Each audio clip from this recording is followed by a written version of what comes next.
Women have great role in the development of a nation. New generations spring from them. There is a woman behind the success of every man.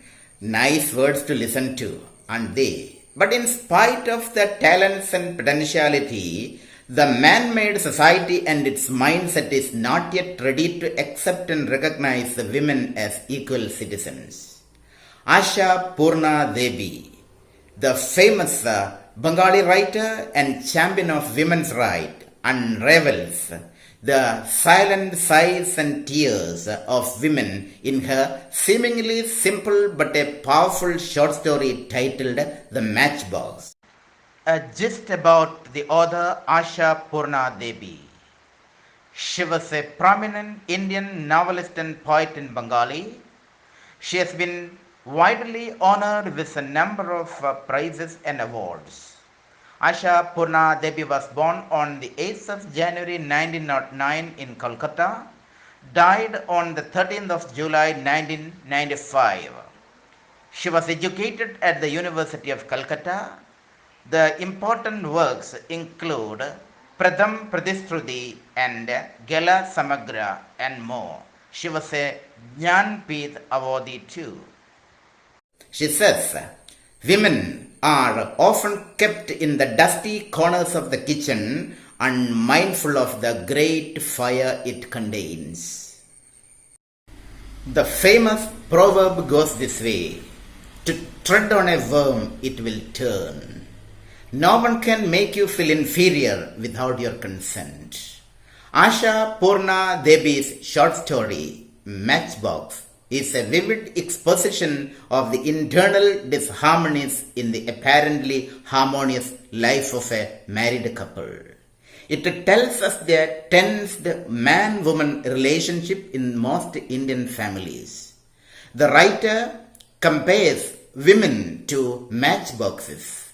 Matchboxes have the power to burn to ashes everything, even though they look harmless and innocent. Women are also treated like matchboxes in family life and social life.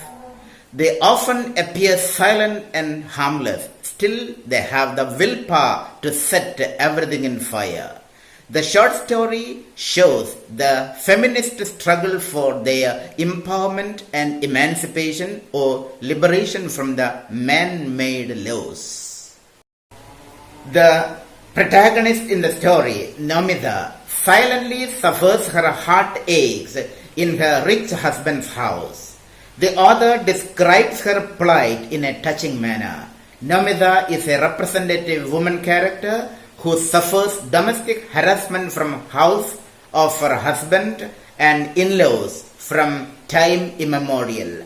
Ajit, her husband, often intercepts letters sent to her by her mother and rarely gives those letters to her, and he claims and argues that it is his spousal duty and spousal right to read any mail addressed to her.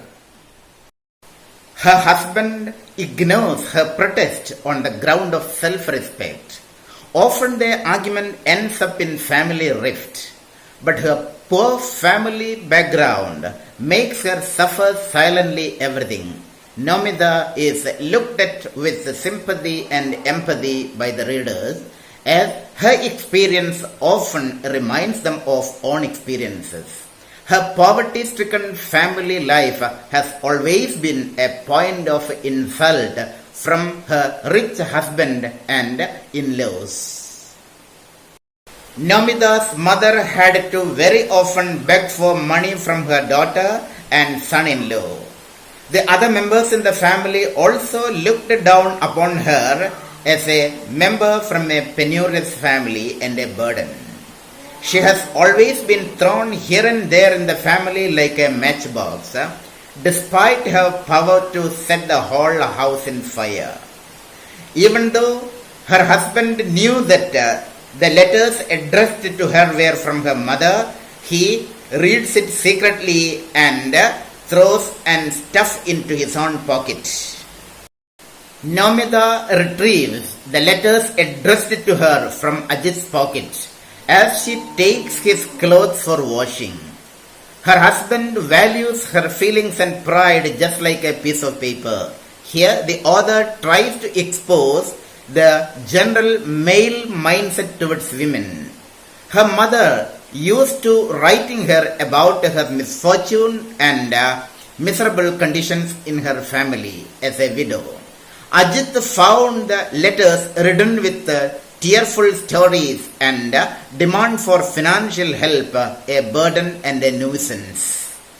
As we reach the climax of the story, The Matchbox by Ashapurna Debi, we witness Nomita, the protagonist, getting indignant and her pent-up wounded feelings and pride go beyond control.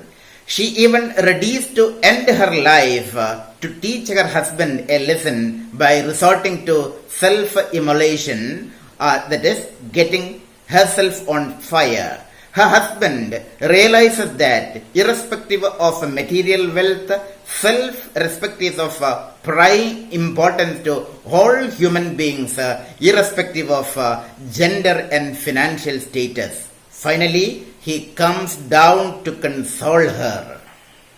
The story and life of Nomita, the protagonist, remind us of the classical character Nora in Henry Ibsen's drama The Doll's House, who slams the door against the face of her dominant husband at midnight and leaves the home, encouraging the silently suffering wives and women across the world. The author passes the message.